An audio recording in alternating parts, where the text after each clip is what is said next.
रही है और इसी पर जिज्ञासा करती है माता जी की ये क्या है, तो देवांगनाएं बताती है कि अरे आपको ज्ञान नहीं है, आपके पिता प्रजापति ने एक बहुत बड़ा यज्ञ किया है और उसमें सभी देव और देवांगनाओं का आमंत्रण है, वहीं जा रहे हैं हम। माताजी को, माताजी ने कहा हाँ वहां पिताजी के यहाँ ना, हाँ वो तो मालूम है। भाई नैहर की बात कुछ टेढ़ी मेढ़ी भी हो तो भी माताएं संभाल लेती हैं। वज्राघात तो ससुराल की छोटी सी बात पर होता है। माताजी ने कहा कि नहीं नहीं वो अच्छा वो यज्ञ वाली बात वहीं जा रहे हैं, हाँ तो वो तो मालूम है और हमारा ही है, हमारे पिताजी कर रहे हैं तो नहीं, परंतु सच में आमंत्रण नहीं आया था। परंतु फिर भी जाकर के शिव जी से कहती हैं पिता भवन उत्सव परम, पिता के भवन में अत्यंत उत्सव बहुत बढ़िया हो रहा है और मैं वहां जाऊंगी। देखो ना गगन मंडल में सब देवी देवता जा रहे हैं, उधर ही मुझे भी जाना है। अरे बाबा ने कहा बात तो एकदम सही है, आपको जाना है, जाना चाहिए। पिता के घर में, पति अथवा पत्नी के घर अथवा तो अपने गुरु के घर बिना बुलाए जाना चाहिए निश्चित रूप से। फिर भी यदि वहां किसी को उल्टा लगने का भय हो, कोई परिहास करने दे ऐसा भय हो, तो जरूर विचार करके ही जाना चाहिए। बाबा ने ऐसा उपदेश दिया, पर मानो उपदेश को न मानने का प्रण ही कर लिया है सती ने। वहां भी नहीं मानी और अब यहां भी नहीं मानती है। नैहरे जाए से रोक दीजिए माताओं को और फिर वज्र की छाती करके प्रहार झेलने के लिए खड़े हो जाइए। ये तो नियम ही है हमारा तो। मगर फिर भी बाबा ने ये उपदेश दिया, पर सती नहीं मानती है। तो बाबा कहते हैं अच्छा ठीक है, अगर आप जाना चाहती है तो जाइए, मेरा तो विरोध रखते हैं इसलिए मेरे जाने का तो प्रश्न नहीं होता। आपको यदि जाना है तो आपके पिता का घर है, आप जा सकती हैं। आप भी चलिए साथ में, जो भी सब उल्टा सीधा ये तुम्हारी ही वजह से हुआ है। मेरे पिताजी इतने विवेकवान हैं, ये आपने ही कुछ उल्टा सीधा किया जिससे उन्हें क्रोध आया है। ये गलती आपकी है, मगर चलो मेरे साथ, मैं सुधार लूंगा। बाबा ने कहा मैं तो अब क्या कहूं, मैं नहीं जाऊंगा, आप जाइए। सती जी कहती तो ठीक है मैं अकेले ही चली जाती हूं। बाबा ने कहा ठीक है जाओ। थोड़ी दूर जाती हैं और वहीं रुक करके कहती हैं तो मैं चली ही जा रही हूं। बाबा ने कहा ठीक है जाओ। तब लौट आती है और कहती है सच में चलो ना साथ में, पिताजी को मैं बात कर लूंगी, ऐसा नहीं है। अरे उन्होंने कहा बात मेरे चलने की नहीं है, उन्होंने बुलाया ही नहीं है। अब बोल रही हूं तो अब इतना भाव खा रहे हो हैं? चलो मैं अकेले ही चली जाती हूँ। तो जा तो रही थी, वापस क्यों आ गई? नहीं, मैंने सोचा कि एक बार और पूछ लूं। फिर उसके बाद चली जा रही है। बाबा भी सोच रहे हैं इस बार तो लौट नहीं रही है, लगता है सच में चली जाएगी। नंदी भृंगी अपने गणों को आदेश देते हैं जाओ इनके साथ और इनके साथ ही वापस आना। लोग जाते हैं वहां, माताजी भी जाती हैं। वहां तो एकदम से सरकार का दरबार लगा हुआ, प्रजापति दक्ष, उनके यहाँ सारे देवी देवता सब विराजमान है।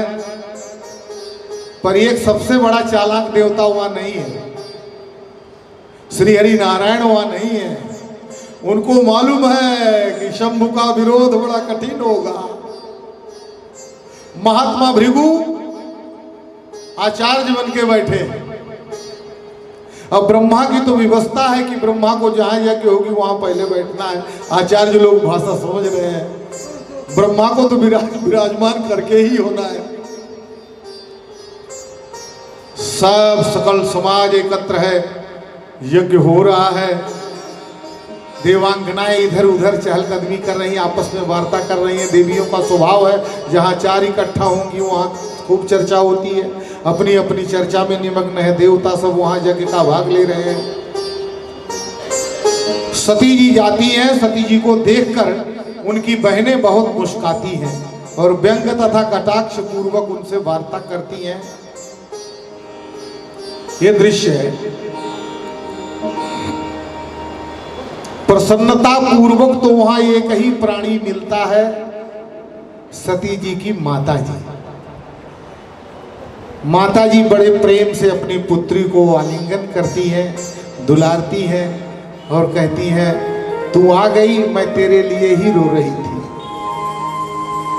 क्योंकि सारी बेटियां आई हैं सब, और तेरी रिक्तता पर मेरे रसपात नहीं रुक रहे थे। माँ के घर में कोई उत्सव हो और बेटी न पधारे तो माँ का हृदय विदीर्ण हो जाता है। लोग भरे प्रहसन कर रहे हो पर मेरा हृदय रुदन कर रहा था। बेटी तू आ गई तो मुझे साहस हो गया। और माता ने हृदय से लगाया। सती भी रोने लगती है, मगर उसी क्षण सती जी की बहनें उधर से गुजरती हैं तो उनकी खिल्ली उड़ाती हैं कि बिना बुलाए आई है। और प्रेम देख लो जरा। सती जी को अनुचित लगता है पर मां कहती है, जाने दे, इनको छोड़, मैं तेरी मां हूं। और जल जलपान कराती है, फिर यज्ञ देखने के लिए जाती है। प्रलय तो वहां होती है जब सती यज्ञ का अवलोकन करती है और शिव का भाग नहीं देखती है, तो ज्वाला ज्वाजल्यमान हो जाती है क्रोधाग्नि की। और वही यज्ञ मंडप में हाहाकार कर, चीत्कार कर कहती है, हे दक्ष, तुम मेरे पिता हो, ये मेरा खुद का कलंक है। और तुम्हारे शुक्र से उत्पन्न संभूत इस काया को मैं धारण करके सबसे बड़ी पापिनी अपने को समझ रही हूं। जहां मेरे पति का भाग ना हो वहां मेरा आना ही नहीं था। मेरे पति ने बारंबार मुझे रोका, मगर हे दक्ष, 2 बार बम बम कह देने से कल्याण पूर्वक सारे भिक्षा के पात्र को कृपा से भर देने की सामर्थ्य रखने की विभूति भगवान भोलेनाथ निरंतर बरसाते हैं। ऐसे शिव का अपमान करके तुम्हें नरक में भी स्थान नहीं मिलेगा। मैं धरा में धसी जा रही हूं क्योंकि ये शरीर जो है तुम्हारे शुक्र से संभूत है, मैं इसे धारण करना नहीं चाहती हूं। और ऐसा कहकर मां ने क्रोधाग्नि प्रज्वलित करके और अपने शरीर को उसी में भस्म कर दिया। हाहाकार हो गया, रुद्रगण वहां विनाश करने लगे। उस सूचना भगवान शिव को भी प्राप्त हुई। भगवान शिव ने अपनी जटा के एक बाल को उखाड़कर कैलाश पर दे मारा। हाहाकार करता हुआ महाकाल भैरव उत्पन्न हुआ। उसने आदेश मांगा। बाबा ने कहा, दक्षम सजज्ञम जहि, दक्षम सजज्ञम जहि। 3 बार बाबा ने कहा और वो दक्ष के यज्ञ को विध्वंस करने के लिए चल पड़ा। आचार्य भृगु की दाढ़ी नोच लिया उसने और क्रोध में सबका संहार तो कर ही दिया, मगर दक्ष का मस्तक पकड़कर उसके स्कंध से उखाड़ दिया और उखाड़कर उसी यज्ञ वेदी में, यज्ञ कुंड में भस्म। हाहाकार हो गया चतुर्दिक। देवता भयभीत हो गए। महाकाल वहां प्रकट होते हैं, सब उनकी स्तुति करते हैं। धीरे धीरे धीरे धीरे देवताओं की स्तुति से और श्री हरि नारायण के विनम्र निवेदन से भगवान भोलेनाथ का क्रोध शांत होता है और तब उन्होंने सभी देवताओं का जो वीरभद्र के प्रहार से जिनकी जो क्षति हुई है वो किस भांति पूर्ण होगी, बाबा भोलेनाथ ने सबको वरदान दिया। किसी का कान बहरा हो गया है वीरभद्र के प्रहार से, किसी की आंख फूट गई है, किसी का मस्तक फट गया है, किसी की भुजा टूट गई है, किसी की कमर टूटी है। बाबा ने सबको यथोचित सबका इलाज किया। तुम्हारी कमर टूटी है तो तुम इनके कमर से आधार ले लोगे, तुम्हारी आंख फूट गई है तुम इनके नेत्र से देखोगे, तुम्हारे कर्ण सूने हो गए हैं तुम अमुक के कान से सुनोगे। महात्मा भृगु की तो उनसे कहा कि तुम्हारा बहुत कुछ नुकसान नहीं हुआ, दाढ़ी गई है, बकरे जैसी दाढ़ी तुम्हारी रहेगी। ऐसा सबको संतुष्ट किया उन्होंने। श्री हरि नारायण ने प्रार्थना की, संतुष्ट हो गए। और फिर उनकी संतुष्टि का ही ये प्रतिस्वरूप है कि दक्ष को पुनर्जीवन मिल गया। दक्ष ने भगवान की प्रार्थना की और उनको भी बकरे का मस्तक लगाया गया। आज भी शिव भक्त बाबा भोलेनाथ के गर्भगृह में प्रवेश करके बकरे की तरह मैं कर देते हैं तो बाबा प्रसन्न हो जाते हैं। बोलिए भूत भावन भगवान भोलेनाथ की जय। गाल के बजाने से निहाल हो जाते हैं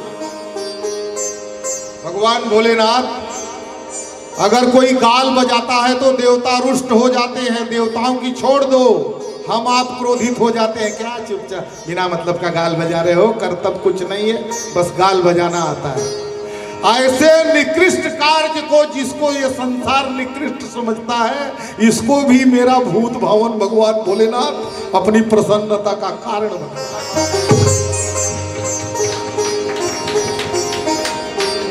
इस प्रकार सबको संतुष्ट किया।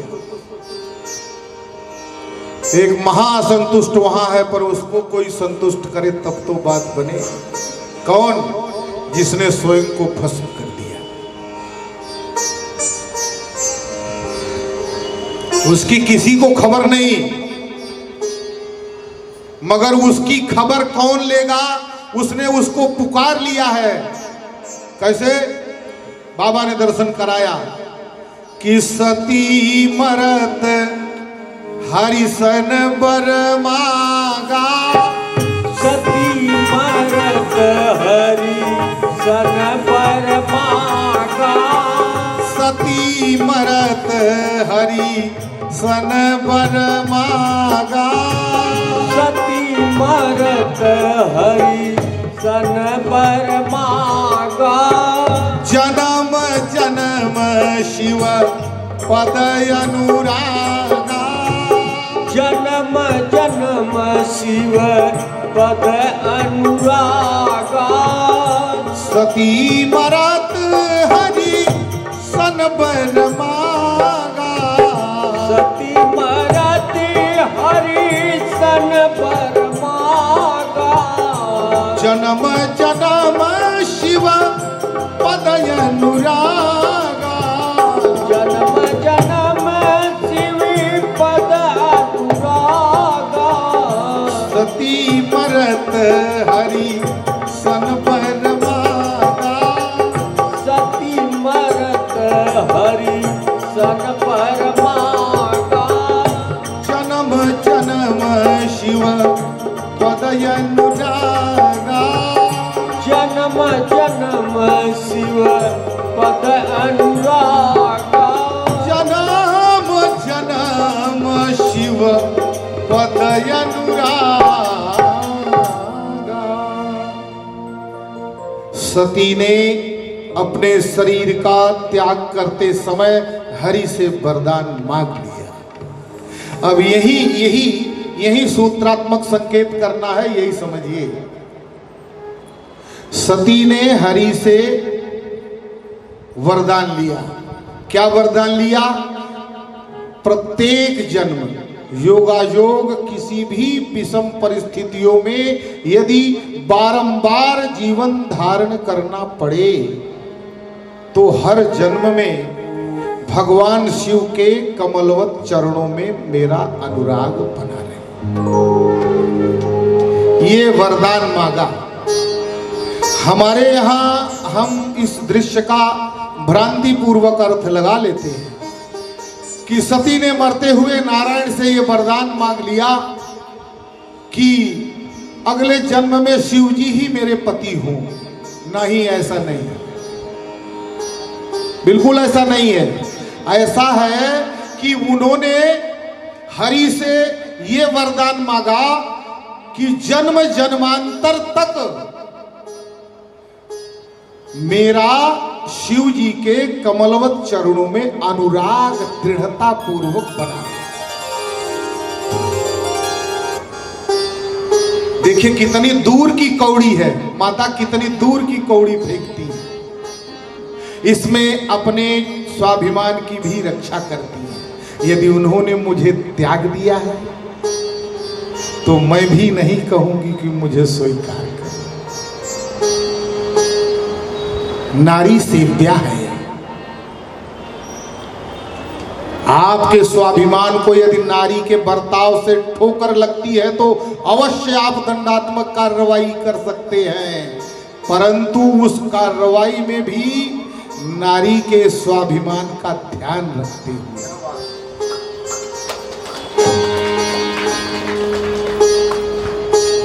माता ने अपने स्वाभिमान की सुरक्षा स्वयं की है कि इस जन्म में तो शिव जी ने मेरा त्याग कर दिया, तो अगले जन्म में कुछ ऐसा करो कि मुझे स्वीकार कर ले। ऐसा नहीं कहा, कहा तो यही, पर इस प्रकार नहीं कहा। और वरदान भी ऐसा एक संतों का भाव है, वरदान भी हरि मतलब नारायण से नहीं मांगा है, हरि से मांगा है। तो क्या हरि नारायण ने? नहीं, यहां हरि की तुलना सीता जी से। सीता जी कैसे हरि, यही समझिए। सीता जी हरि तब हो जाती हैं जब राम जी बगल में विराजमान होते हैं। कभी आप लोगों ये प्रयोग करके देखना, कोई भी काली वस्तु किसी चमकदार स्वर्ण के रंग की चमकदार वस्तु के निकट रहे तो उस काली की छाया से ये स्वर्ण जो है वो कालिमामयी हो जाता है, पर काला नहीं होता, हरा अवश्य दिखाई देता है। कभी किसी ने इस बात को समझा है? काले चीज की छाया यदि गोरे चीज पर पड़े तो यहां काला दृश्य अंकित हो जाता है। नहीं, हरा दृश्य है, काला, मगर यहां गोरे पर पड़ता है तो हरा दिखाई देता है। कल ही आप प्रयोग करके देखना, किसी काली वस्तु की परछाई किसी गोरे चमकदार वस्तु पर पड़े तो वहां वो गोरी वस्तु गोरी न रह के हरी हो जाती है।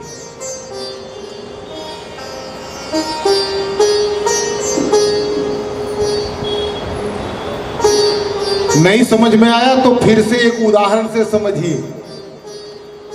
कविवर बिहारी लिखते हैं, मेरी भव बाधारो राधा नागरी सोई, जातन की झाई परत श्याम हरित दुति हो। जिसकी परछाई पड़ते ही गोरा रंग हरा हो जाता है, गोरे रंग की छाई यदि काले पर पड़ती है तो काला भी हरा हो जाता है, इसीलिए तो हरी हरी है। सीता जी से वरदान मांगती हैं माता सती। इस बात को पकड़े रखना, ये फ्लैशबैक होगा। कहां होगा? ये पुष्प वाटिका में जब सीता जी गिरजा पूजन को जाती हैं तो ये रहस्य खुल जाएगा। अभी तो इतना ही समझिए कि नारायण से नहीं, राम जी से नहीं, जिसका द्रोह करोगे उसी से वरदान मांगोगे, वो देगा कभी? राम जी के आचरण पर विश्वास न करके उन्हीं की परीक्षा लेने गई हैं। जिसका परिहास करोगे वो आपको वरदान देगा? राम जी से वरदान मांगने का तो प्रश्न नहीं उठता। हाँ, पर सीता जी से वरदान जरूर मांगा, क्योंकि जिसका अपराध किया है उसके शरणागत हो।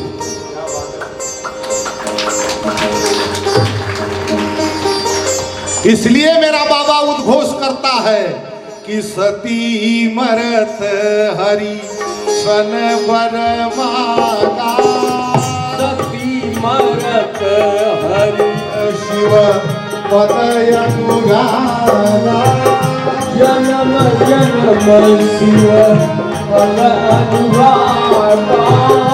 सती मरत हरि सन बर मांगा, सती मरत हरि सन बर मांगा, जन्म जन्म शिव पद अनुरागा, जन्म जन्म शिव पद अनुरागा। सती मरत हरि सन बर मांगा, सती मरत हरि सन बर मांगा, जन्म जन्म शिव पद अनुरागा, जन्म जन्म शिव पद अनुरागा, जन्म जन्म शिव पद अनुरागा। और जिसका अपराध किया था उसके शरणागत होने पर सती जी को सीता जी ने संकेत में ये अभय दे दिया। सती जी ने कहा मैंने किया तो बहुत बड़ा कुकृत्य है, उन्होंने मुझे मेरा त्याग कर दिया है। बोले मैं तुम्हें ये वरदान देती हूँ और मैं ये प्रतिज्ञा करती हूँ कि मैं राम जी को स्वयं प्रेरित करके तुम्हें और शिव को मिलाने का प्रयत्न उन्हें स्वयं विवश होकर करना करूंगा, क्योंकि मैं पुनर्धारण जीवन तब करूंगी जब मुझे कोई और पिता मिलेगा। ब्रह्मा जी ने कहा कि दक्ष से बड़ा पिता उससे शिव तुम्हें प्राप्त होंगे, सीता जी का वरदान प्राप्त है। उन्होंने कहा मैं दक्ष को पिता बनाना ही नहीं चाहती। बोले फिर किसको बना दूं? कारण ही ब्रह्मा जी ने कहा चलो ठीक है, तुम्हारा पिता पत्थर ही होगा पर पत्थरों का राजा होगा। और यही कारण है कि ते ही कारण हिमगिरि गृह जाई, तेहि कारण गृह जाई, जनमी पार्वती तनु पाई, जनमी पार्वती तनु पाई, यही कारण हिमगिरि गृह जाई, तेहि कारण हिमगिरि गृह जाई, जनमी पार्वती तनु पाई, जनमी पार्वती तनु पाई, यही कारण हिमगिरि गृह जाई, यही कारण हिमगिरि गृह जाई, जनमी पार्वती तनु पाई, जनमी पार्वती तनु पाई, जनमी पार्वती तनु पाई। इसलिए पर्वत को उनका पिता बना दिया और पर्वत की पुत्री होने के नाते इनका नाम पार्वती है।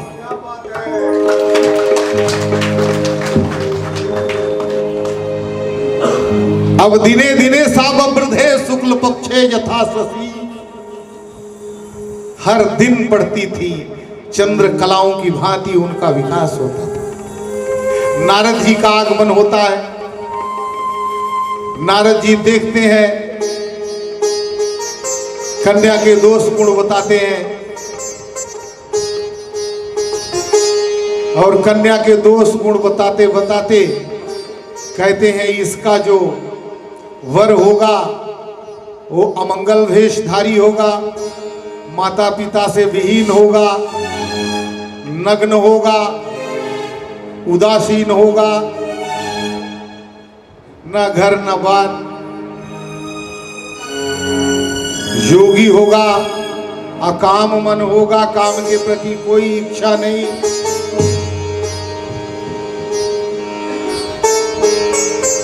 ये सुनते ही दंपतियों को दुख हो गया, माता पिता बड़े दुखी हो गए, मगर माता पार्वती प्रफुल्लित हो गई और मुस्कुराने लगी, क्योंकि उन्होंने ये निर्णय कर लिया कि वर के जो ये अवगुण बखान कर रहे हैं यही तो शिव जी को प्राप्त हुए हैं और वो गुणी हो गए हैं। गुणा गुणकेश गुणा भवन्ति ते निर्गुणम प्राप्य भवन्ति दोषा। गुण तो गुणी के पास है तो गुणवान बनाए रखता है, मगर वही गुण अगर निर्गुण के पास चला जाए तो वो दोष हो जाता है। मगर बाबा भोलेनाथ सारे अवगुणों को आत्मसात करने के बाद भी मंगलकारी है और सकल अमंगलों के हेतु है। बोलिए भगवान भोलेनाथ की जय।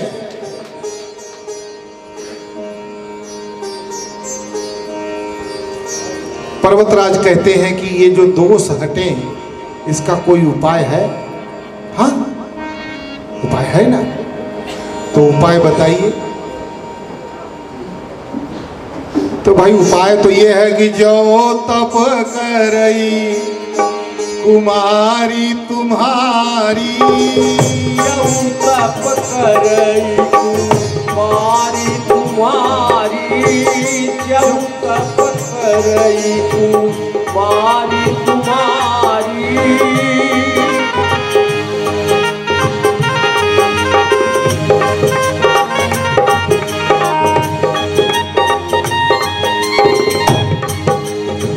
जो तप करई कुमारी तुम्हारी, भाभीऊ मेटी सकई त्रिपुरारी, भाभीऊ बेटी सकई त्रिपुरारी।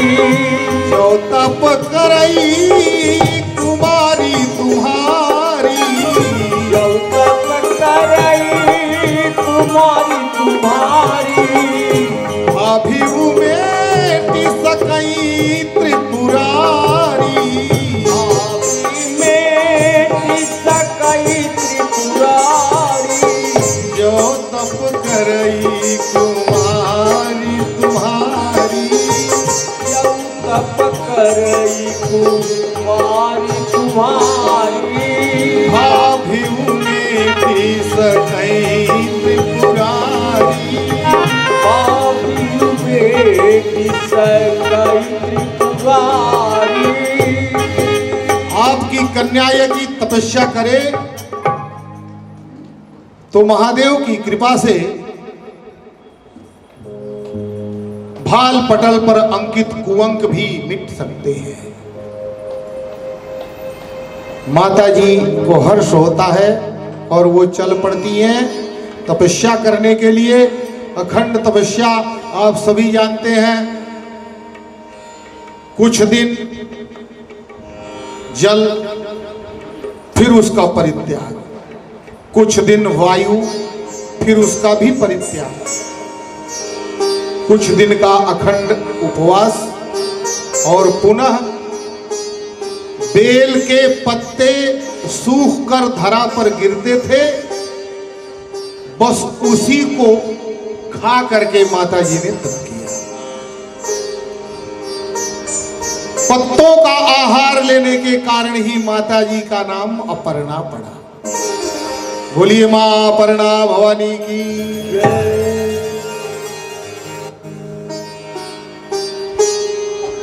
बारंबार तपस्या करने के लिए प्रेरित करने का काम नारद जी ने ही किया और नारद जी को माता जी ने अपना गुरु भगवान मान लिया। सप्तऋषियों का आगमन कथा आप सब जानते हैं। सप्तऋषि भगवान शिव की तपस्या से उन्हें डिगाना चाहते हैं, बारंबार प्रयत्न करते हैं, मगर माता जी ने कह दिया कि वर और कन्या जगत में अनेकों हैं, अच्छा विवाह ढूंढकर करवाने की क्षमता आप में भी है, तो अच्छा वर अच्छी कन्या खोज करके विवाह कराने का यदि आपको उत्साह है तो करवाइए, पर यहाँ तो आपके अगुवाई पने की कोई आवश्यकता नहीं है। अरे बोले मैं विष्णु के जैसा वर, स्वयं विष्णु से भी आपका विवाह करा सकता हूं। ये प्रण छोड़ो, ये तपस्या उपस्या, चलो मैं सुंदर वर से आपका विवाह करवा दूंगा।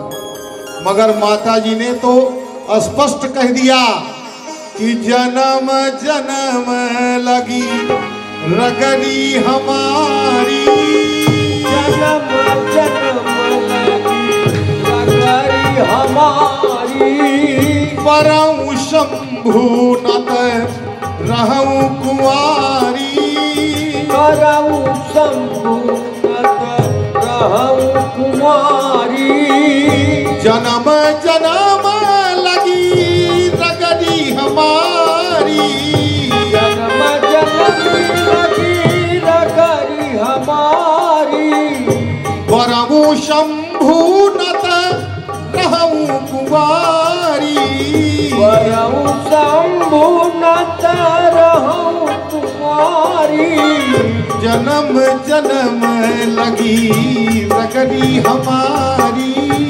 जन्म जन्म लगी रगड़ी हमारी, परम शंभु नत रहूं कुंवारी, परम शंभु नत रहूं कुंवारी। ये मेरा प्रण है, या तो मैं विवाह ही नहीं करूंगी और करूंगी तो शिव को ही वर्ण करूंगी। जाकर के सब शिव जी से बताते हैं, कथा आप सब जानते हैं। शिव जी की प्रेम परीक्षा में भी माता उत्तीर्ण होती हैं हमारी, और उसके बाद में निर्णय हो जाता है। ठीक है, माता जी को सूचित किया जाता है जब आपके पिता आपको बुलाने के लिए आवे तो आप अपने भवन को वापस चली जाइए। ऐसा ही कुछ होता है, हिमाचल जाते हैं और उनको ले आते हैं। राम जी शिव जी को कहते हैं प्रकट होकर कि मेरी एक बात मानोगे? शिव जी ने कहा प्रभु आपका ही तो मानता हूं और न मानने का प्रश्न नहीं है। आपकी बात मैं मस्तक पे रखूंगा। ना ना ना, यही तो नहीं करना है। मस्तक पर धारण करोगे ये मुझे मालूम है, पर मेरी बात ये ऐसी है जिसे मस्तक पर धारण नहीं करना है। बोले मस्तक तो सर्वोपरि है। बोले मस्तक पर नहीं धारण करना है तो कहाँ धारण करना है? बोले हृदय में। बोले हृदय में तो कुछ भी धारण नहीं कर सकता। क्यों? बोले वहां तो आप विराजमान। इस रुद्र के मान सरोवर में हृदय रूपी मर्म स्थान में बालहंस की भांति विचरण करने वाले प्रभु, वहां किसी अन्य वस्तु को स्थान नहीं। महादेव ने कहा तो मैं कहता हूं ये मेरी इस बात को वहीं स्थान दो। बोले ऐसा कैसे संभव है? अरे बोले जहां मैं वहीं मेरी बात, कोई अन्य वस्तु थोड़ी है। बोले मस्तक पे धारण करूंगा प्रभु। बोले मस्तक पर गंगा है, वो श्रृंखल प्रवाह है इसका। कहीं गंगा के प्रवाह में और तुम्हारे भंग के प्रवाह में अगर बात बह गई तब उन्होंने कहा ठीक है प्रभु कहिए। उन्होंने कहा जा करके जाय बियाहु शैलजा, जा करके शैलजा से विवाह करो। बोले प्रभु ये तो असंभव है। तो बोले मैं भिखारी तुम्हारे सामने अपना भिक्षा पात्र लेकर उपस्थित हूं। बोले प्रभु आप भिखारी की भांति, आप अपनी संज्ञा भिखारी से करते हैं, भिक्षार्थी आप हैं और भी मुझसे। भगवान कहते हैं भाई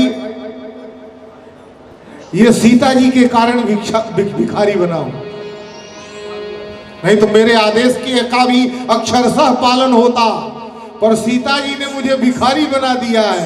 बोले प्रभु क्या परिहास है। बोले हाँ, सती के मृतदेह पर हाहाकार करके सती के वरदान को पूर्ण करने के लिए सीता जी ने सती को अभय दे दिया है और उन्होंने कहा है कि मैं प्रतिज्ञा करती हूं कि तुम्हारा तुम्हारा विवाह फिर पुनर्जन्म में शिव से करा करके ही रहूंगी।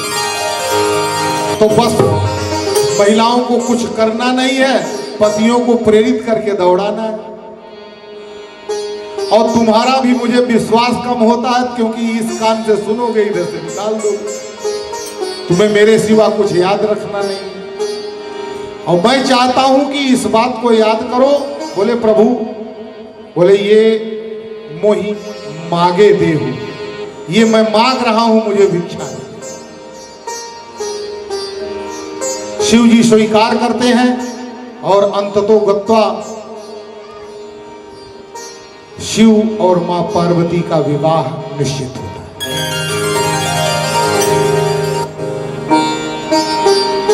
शिव जी काल की गणना से परे हैं, इसलिए महाकाल कहे जाते हैं। इनकी गणना करना संभव नहीं है। माता उनकी पराशक्ति है, उनकी भी गणना करना संभव नहीं है। इनका विवाह कराने की बात तो पौराणिक कथाओं की रोचकताओं के लिए संभव बनी है। परम अर्थ इसका ये कि जगत व्यवहार और जगत के व्यवहारिकों के कल्याण के लिए ये रचनाएं हैं, हमारे आपके कल्याण के लिए। माता पार्वती और शिव का विवाह, इसका सीधा अर्थ है श्रद्धा और विश्वास का मिलन। श्रद्धा और विश्वास का मिलन होगा तो ही हम स्वयं के ही हृदय में विराजमान परमेश्वर को देख सकते हैं। स्पष्ट संकेत है कि जाभ्याम बिना न पश्यन्ति सिद्धाः स्वान्तस्थम ईश्वरम। बिना श्रद्धा और विश्वास के हम साधारण लोगों की बात ही छोड़ दीजिए, सिद्धाः जो सिद्ध है वो भी बिना श्रद्धा और विश्वास की कृपा के स्वयं के ही हृदय में विराजमान अपने परमेश्वर को नहीं देख सकते। इसी को कहते हैं शिव और पार्वती का विवाह, अर्थात श्रद्धा और विश्वास का एकत्र होना, वहीं से अनुराग रूपी पुत्र का उत्पन्न होना और अनुराग से प्रभु की प्राप्ति। यही हमारे सत्य सनातन धर्म का। परंतु अब विवाह की तैयारियां हो रही हैं। विवाह में बाबा भोलेनाथ सबसे पहले अशुभ आकर खड़ा होता है हाथ जोड़ के। बोले तुम पहले आ गए। बोले प्रभु मैंने सुना है आपका विवाह होना और आज तक इसके पूर्व मुझे कोई अपने विवाह में ले नहीं गया। जैसे ही पता चला अशुभ आ रहा है तो मार के मुझे भगा देते हैं, बोलते हैं तुम दिखाई नहीं मत पड़ना। और आपने ही कहा था रुदन मत करो, यदि कभी मेरा विवाह हुआ तो तुम्हें अवश्य बारात ले चलूंगा। सो प्रभु मैंने सुना आपका विवाह हो रहा है इसलिए आया हूं। बोले ठीक है, पहले ही अशुभ को न्योता दे दिए।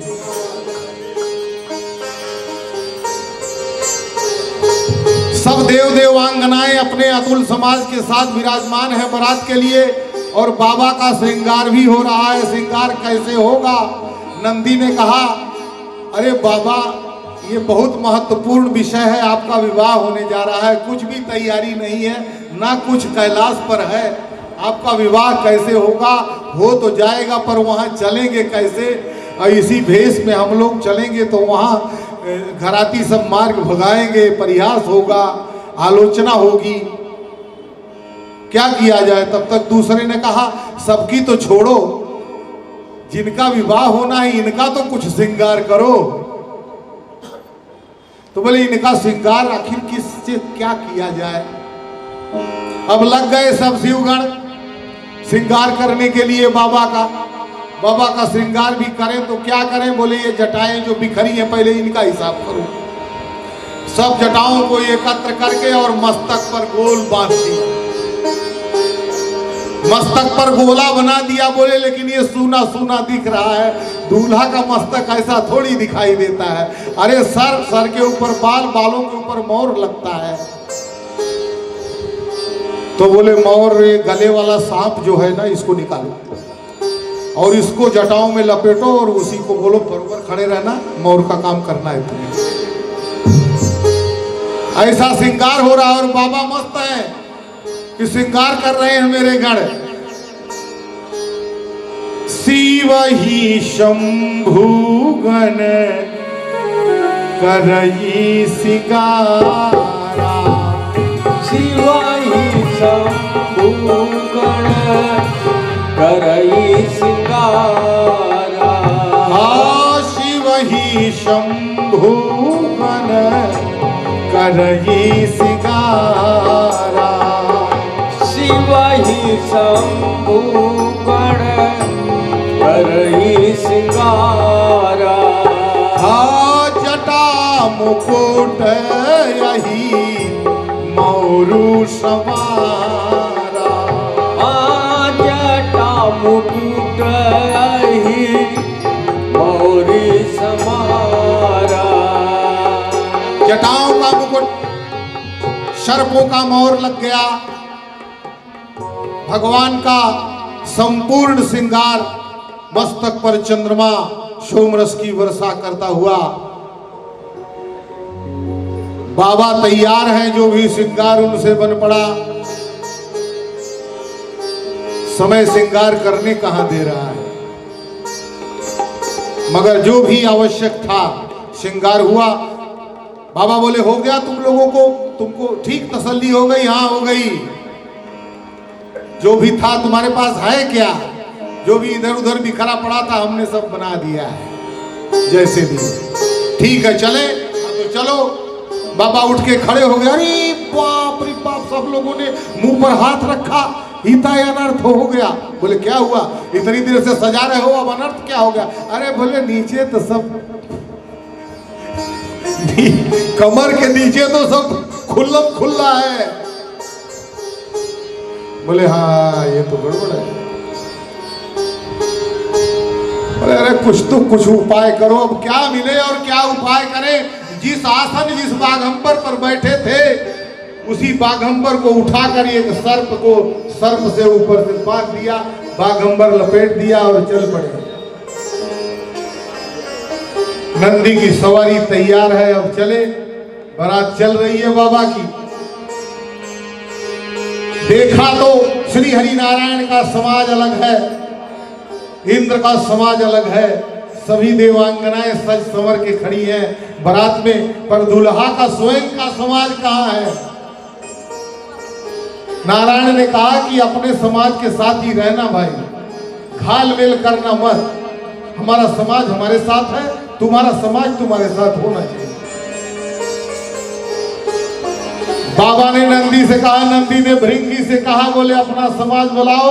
आर वरना डोली आना ठू आना ठूटा, बीमू बड़ा राम रे घाम चू राजू जनू आना ठू। भूतों की भाषा है, भूतों को बुलाया गया। अब भूत आ गए तो भूत आ गए तो फिर आ गए। आज भी हमारे बीच में जिनके ऊपर भूत आ गया तो फिर देखते ही बनता है। अब भूत स्वयं आ रहा है तो फिर अब क्या कहना है?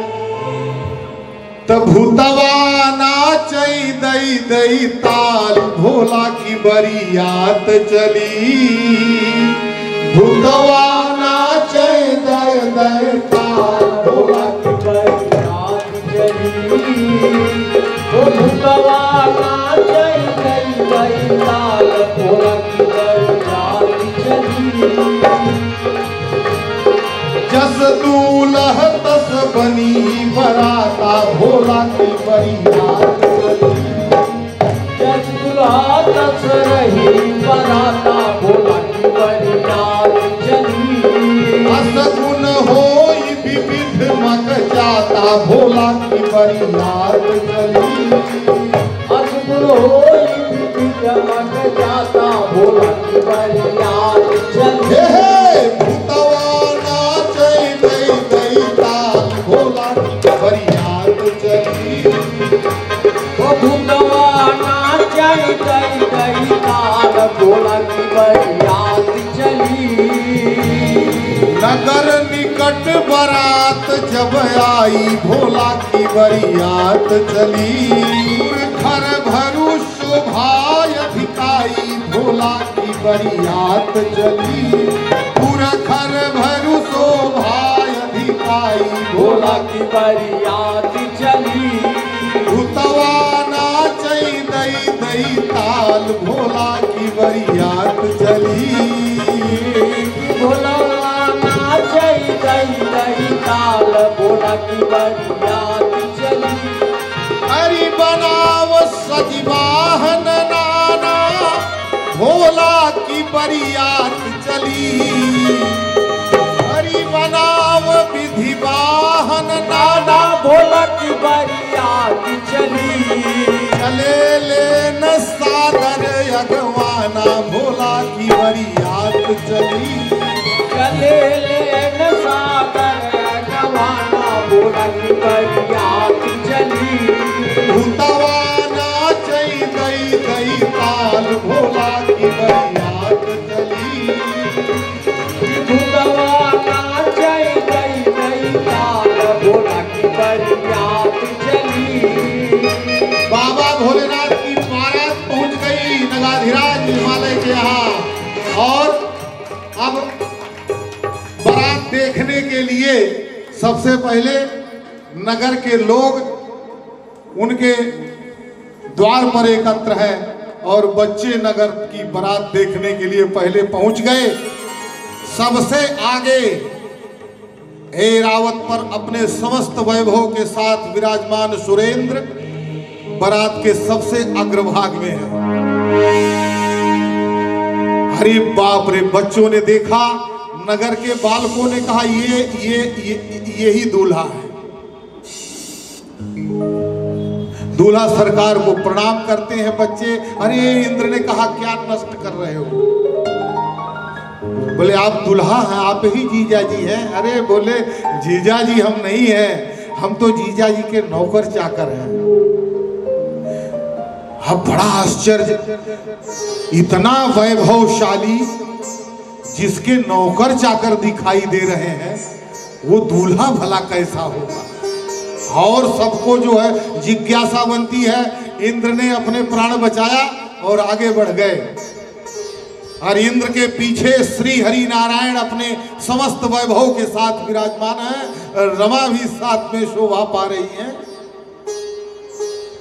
बोले भाई ये भगवान लोगों की बात है, ठीक है एक साथ में है, पर हो ना हो यही दूल्हा। अब उनको भी प्रणाम किया। बोले दूल्हा आप ही हैं? बोले नहीं। तो बोले हम तो बस दूल्हा के साथी हैं। बोले दूल्हा और कोई आ रहे? बोले दूल्हा को देखो तो फिर देखते बनेगा, पीछे आ रहे हैं। अब बाबा पीछे हैं और बाबा को देखते ही तो बाबा हो गई। नारायण ने कहा ये देखो तुम्हारे जीजा जी पीछे आ रहे हैं। अरे बोले ये जीजा जी हैं कि मरजा जी? ये जीजा जी नहीं है, ये मरजा हैं। इनको देख के प्राण बचेगा तब तो देखेंगे इन्हें। बच्चे भाग कर जाते हैं और घर में बताते हैं। घर के बुजुर्ग जो विवाह में सम्मिलित होने में असमर्थ थे वो कहते हैं कि शांत रहो, ये रहस्य तुम बालकों की समझ में नहीं आएगा। सब शांत हो जाते हैं। बड़ा हलचल होता है, हास परिहास होता है। शिव का विवाह है, आनंद ही आनंद हो रहा है। येन केन प्रकारेण मंडप में विराजमान हुए। अब पंडित जी घूम रहे हैं, मतलब कि मुझे संकेत मिल रहा है चलिए चल रहे हैं उधर ही। और अब विवाह मंडप में बैठ गए, विवाह की विधियां हो रही हैं। अब पूछा गया भाई लड़के के पिता का नाम बताइए दूल्हे के। बाबा ने कहा कि अभी क्या मैं बताऊंगा। नारद ने कहा हाँ हाँ हाँ बाबा मैं इधर ही हूं। बोले अभी ये पिता का नाम पूछ रहे हैं, मेरे पिता का नाम क्या बताऊं। अरे बोले बोल दो। अरे बोले कुछ भी बोल दो, मुझे मेरा पिता कौन। बोले आदि मध्यांत हीनाय, जिनके आदि और अंत का पता न हो उसके पिता का क्या पता। नारद जी ने कहा ठीक है बोल दो ब्रह्मा। बोल। ये बोले ये ब्रह्मा ये मेरा पिता है। अरे बोले काम आगे बढ़ाना है, बोल। बोले अरे कैसे बोल दूं। अरे बोले व्यास जी ने बोला है कि नहीं, भागवत में व्यास जी ने कहा कि नहीं ब्रह्मा से उत्पत्ति तुम्हारी बता दी। हाँ बोले वेद व्यास ने तो लिखा। हाँ तो बोले बोल दो, झगड़ा करने आए हो कि विवाह करो। बोल दो। बोल दिया ब्रह्मा। बोले अब पिता के पिता का नाम साखोच्चार न हो रहा है, 3 पुष्प चाहिए। बोले अब पिता के पिता का नाम बताओ। शिव जी ने कहा नारद, ऐसा मुंडी घुमा के देखे तो नारद अपना स्थान छोड़ चुके थे। बोले एक बार किसी तरह से बता दिया, दोबारा क्या बताऊंगा।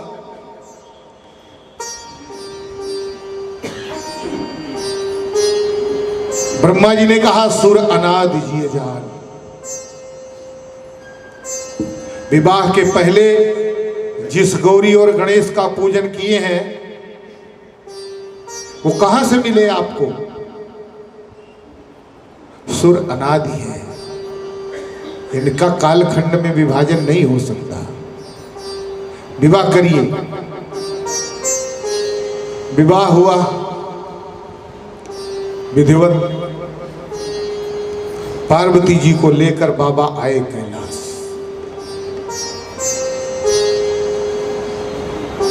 कैलाश पर विराजमान है सिद्ध तपोधन जोगी जन, सुर किन्नर मुनि वृंद, बसहि तहाँ सुकृति सकल, सेवहि शिव सुख कंद। सिद्ध विभिन्न मार्गों के सिद्ध, समस्त सुकृतियां, योगी यति तपस्वी, किन्नर नाग गंधर्व यक्ष रक्ष सभी कैलाश पर विराजमान हैं। बाबा भोलेनाथ बड़े प्रेम से सबकी सेवा करते हैं और सब प्रफुल्लित निवास कर रहे हैं।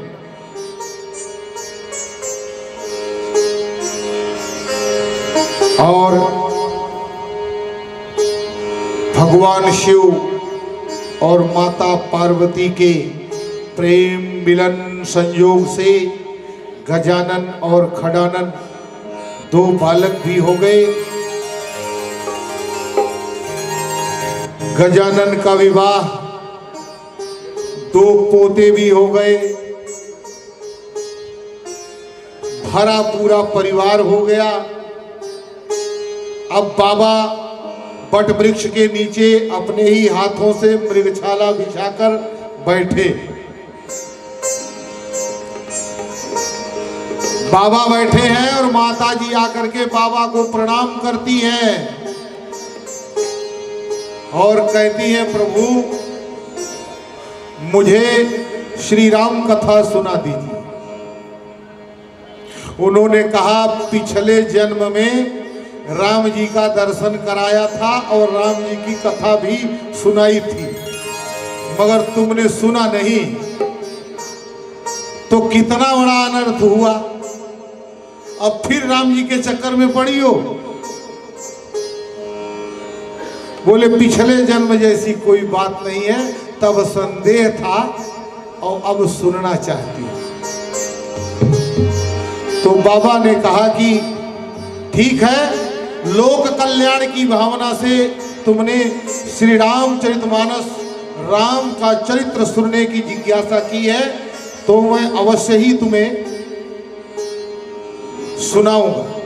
और इस प्रकार माताजी प्रसन्न मुद्रा में शिव जी से राम जी के विषयक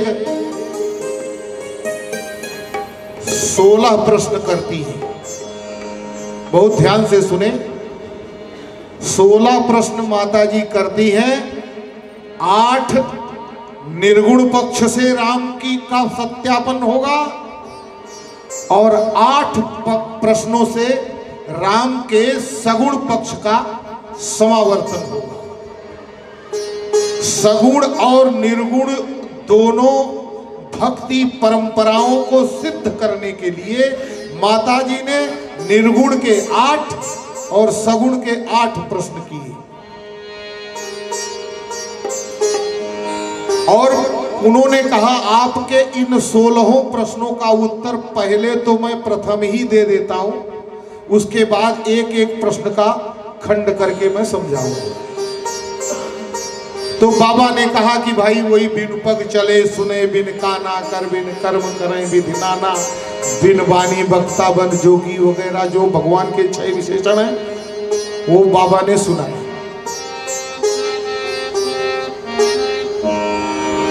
अब अवतार सगुण पक्ष की जब अवतार में बात आने लगी तब उस पर चर्चा माताजी ने विशेष बढ़ा दी कि ये अवतार कैसे। उन्होंने बोला कि कल्प में किसी विशेष परिस्थिति को साधने के लिए पूर्ण परात्पर ब्रह्म धरा पर अपने संकल्प के अनुसार रूप धारण करके अवतरित होता है। अवतरित का अर्थ, अवतार का अर्थ इतना ही है कि ऊपर से नीचे उतरना, ब्रह्म की कक्षा से स्वरूप की कक्षा में आना, बाप की कक्षा से उतरकर बेटा बन जाना। सीधा समझिए,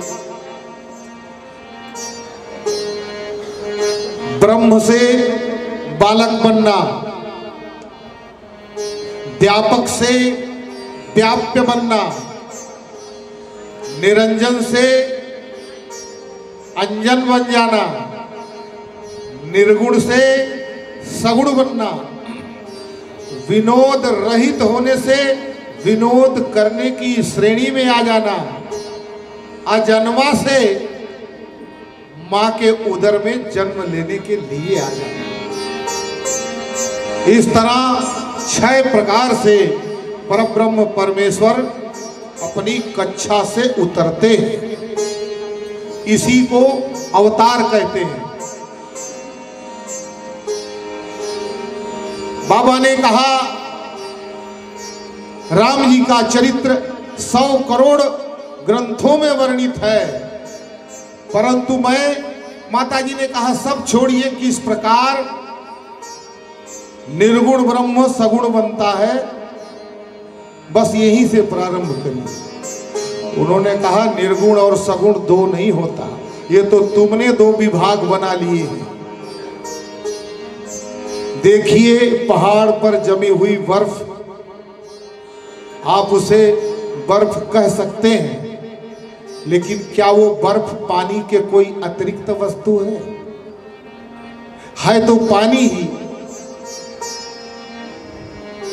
हाँ बोले लेकिन आकृति है ना, तो जिस तरह से पानी अपनी आकृति धारण करता है, जिस बर्तन में रख दो उसी बर्तन के आकार की बर्फ बन जाती है। वैसे ही प्रभु अपने संकल्प से जैसा आकार लेना है वो स्वयं अपने संकल्प से ले करते हैं। यही होता है निर्गुण से सगुण होना। तो बोले बताइए, बोले गाथा बड़ी बृहद है, एक दो जन्मों की बात करता हूं। जय और विजय कल्प में, ध्यान से सुनिए, जय और विजय कल्प में सनक, सनंदन, सनातन और सनत कुमार चारों ऋषियों ने भगवान के दर्शन की अभिलाषा की और भगवान के लोक में गए। वहां द्वारपाल थे जय और विजय। जय और विजय ने सनकादिकों को भगवान से मिलने के लिए रोका। ये नहीं मानते थे तो दंडेन त्रिवार स्खलित्वा, तो दंड से धकेल कर 3 बार उन्हें गिरा दिया। और यही कोप हो गया, और कोप के कारण सनकादिकों ने जय विजय को शाप दे दिया कि जाओ सनकादि, जाओ जय और विजय, तुमने भक्त और भगवान के बीच में अपने बल का प्रयोग किया है, तो जाओ तुम अधम योनि राक्षस हो जाओ। और 3 बार दंड दिया है तुमने संत को, तो 3 जन्म जो है तुम राक्षस का पाओ। और उसी सनकादि के शाप को सुन करके जय और विजय ने हाहाकार किया, तो स्वयं भगवान भी वहां उपस्थित हो गए। और भगवान ने कहा क्या हुआ? तो जय विजय ने कहा ये आपके दर्शन के लिए जा रहे थे, पता नहीं कहाँ हमारे मन में ऐसा वेग आ गया कि इनको गिरा दिया और 3 बार यहाँ से गिरा दिया। भगवान ने कहा तुम्हारे मन में जो बात आई इन्हें गिराने की, ये मेरी ही इच्छा थी। तो बोले प्रभु जब आपकी ही इच्छा थी तो आप जो चाहे कराएं, मगर ये शाप दे दिए मुझे 3 जन्म राक्षस होने का, तो बोले 3 जन्मों में मैं ही तुम्हारा उद्धार करूंगा। राक्षस का होना, तुम्हारी धृष्टता का बढ़ना, तुम्हारे आतंक का बढ़ना मेरे अवतार की शीघ्रता को बढ़ाएगा। पर तुम्हें हेतु बनाकर मुझे लीला करनी है, इसलिए ये मेरा ही संकल्प था, आपसे कुछ अनिष्ट नहीं हुआ है। यही जय और विजय भगवान भोलेनाथ कहते हैं, हे पार्वती, पहले जन्म में हिरण्यकश्यपु और हिरण्याक्ष होते हैं, दूसरा जन्म इनका रावण और कुंभकर्ण का होता है, और तीसरे जन्म में शिशुपाल और दंतवक्र होते हैं। वृंदा ने शाप दिया भगवान को कि आप मनुष्य बने, आपकी पत्नी का मेरा पति हरण करे, और इसी वृत्ति के कारण मेरे पति का उद्धार। बस इसी संकल्प के कारण से प्रभु से पति भाव रखती थी, और उसी का आश्रय लेकर छल करी टारेउ तासुव्रत प्रभु सुर कारज की। ये निवृत्ति लक्षण धर्म हुआ। और फिर बोलते हैं नारद शाप दीन एक बार, नारद शाप दीन एक बार, नारद शाप दीन एक बार, नारद शाप दीन एक बार, यही लगी एक कल्प अवतारा, लगी एक कल्प अवतारा। अब तो मां पार्वती उठकर खड़ी हो गई बाबा भोलेनाथ से झगड़ा करने के लिए। ये आपने क्या कह दिया? मेरे गुरुजी ने शाप दिया भगवान को, ऐसा नहीं हो सकता। ये है गुरु की निष्ठा। माता पार्वती कहती है मेरे गुरु दी अकारण साप नहीं दे सकते, बड़े महान है मेरे गुरु जी। उन्होंने कहा भाई दिया है तो कह रहा हूं ना, ऐसा नहीं हो सकता, कुछ तो भगवान ने अपराध किया होगा। के ही अपराध शाप मुनि दीना,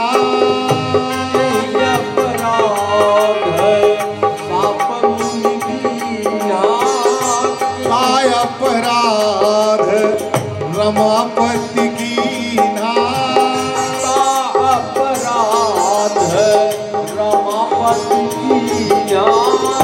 नारद शाप दीने एक बारा, नारद शाप दीने एक बारा।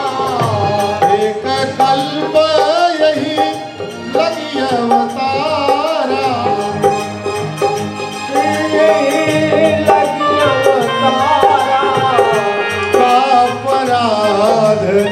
रमापति कीन्हा, अपराध रमापति कीन्हा। कारण कवन शाप मुनि दीना, कारण कवन शाप मुनि दीना। माता जी ने अपने सारे प्रश्नों के उत्तर प्राप्त करने की वृत्ति को विराम दे दिया। गुरु की निष्ठा का प्रश्न उपस्थित हो गया और माता जी ने कहा सारे प्रश्नों को छोड़ दीजिए, मेरे गुरु जी पर दोषारोपण करना बंद कीजिए, सीधा बताइए कि अवश्य ही कुछ अपराध किया होगा भगवान ने, तभी मेरे गुरु जी ने शाप दिया होगा।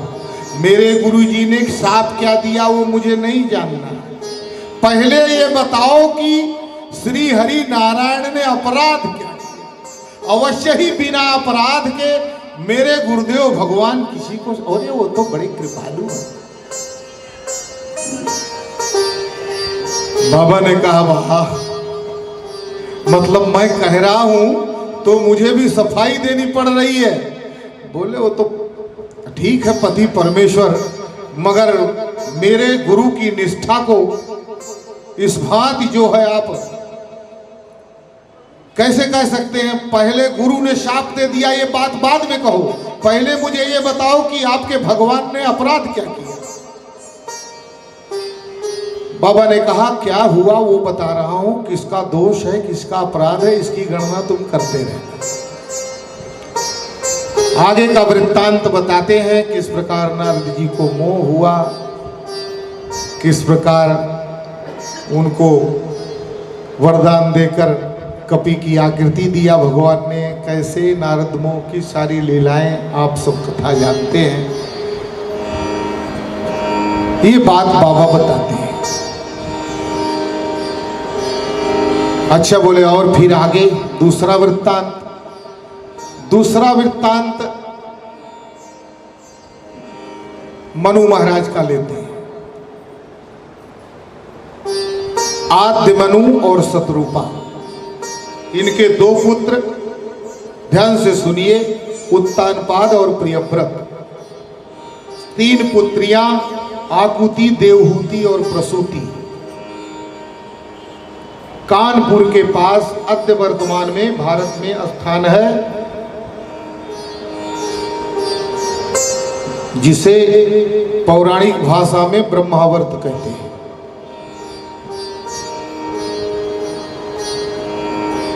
और विश्व के संविधान के निर्माता,